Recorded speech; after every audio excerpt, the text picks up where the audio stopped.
maison d'édition Ortho et Logo.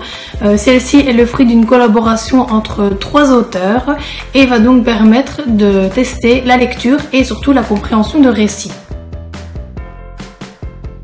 Malheureusement, je n'ai pas encore eu l'occasion de tester la batterie car pour l'instant je n'ai pas de patient avec qui je pourrais l'utiliser. Donc je vais simplement vous présenter le matériel, un petit peu son fonctionnement mais sans entrer trop dans les détails. Et je n'oublierai pas évidemment de vous donner mon avis une fois que je l'aurai testé.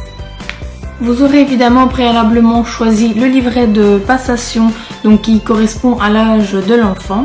Donc ici on va du CE2 au CM2. Vous avez à votre disposition une fiche examinateur qui va donc reprendre toutes les consignes de la passation. C'est bien expliqué, c'est très clair et c'est résumé en une page, donc c'est tout à fait correct. Vous trouverez néanmoins plus d'informations dans le petit carnet bleu, que je trouve d'ailleurs très beau en parenthèse, et ainsi que tout le système de cotation. La passation débute avec la lecture du texte, donc l'expédition de Julien, qui est un texte fantastique. L'enfant va d'abord lire ce texte à voix haute et dans un deuxième temps, il pourra faire une lecture à voix basse. On explique à l'enfant que c'est évidemment pour avoir une meilleure compréhension du texte et qu'il puisse répondre aux questions qui suivront par la suite.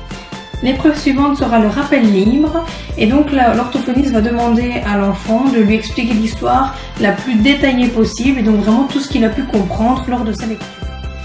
Pendant la première partie de la passation, donc l'orthophoniste a avec elle évidemment le carnet qu'elle avait préparé en fonction de l'âge de l'enfant et peut ainsi noter les erreurs et le récit qu'il va nous raconter. Après le récit libre, l'orthophoniste va poser donc toutes les questions qui se trouvent toujours dans le cahier de passation à l'enfant et note ses réponses, ses remarques, ses observations, etc. Les questions se déroulent en 2 temps, une première partie orale et une deuxième partie écrite. Ensuite, le patient doit remettre les différentes images qui illustrent le texte dans l'ordre. Vous avez également à votre disposition donc le livret de cotation avec la classification des erreurs de lecture, donc qui peut aussi vous donner quelques pistes pour la rédaction de votre bilan. Et puis bien évidemment, à l'intérieur, vous pouvez mettre toutes vos notes de l'analyse de votre récit. C'est une batterie que je trouve ludique et fonctionnelle et d'avoir un texte du genre fantastique, je trouve que ça donne vraiment le petit plus à la batterie. Après, est-ce que le texte n'est pas trop difficile? Je ne sais pas puisque comme je vous ai dit, j'ai pas encore eu l'occasion de tester. C'est vrai qu'il y a du vocabulaire un peu fantastique à l'intérieur du texte, mais ce qui peut donner aussi un aspect tout à fait rigolo pour les enfants. Et dernière petite chose, donc la passation dure entre 30 et 45 minutes pour ceux qui se poseraient la question.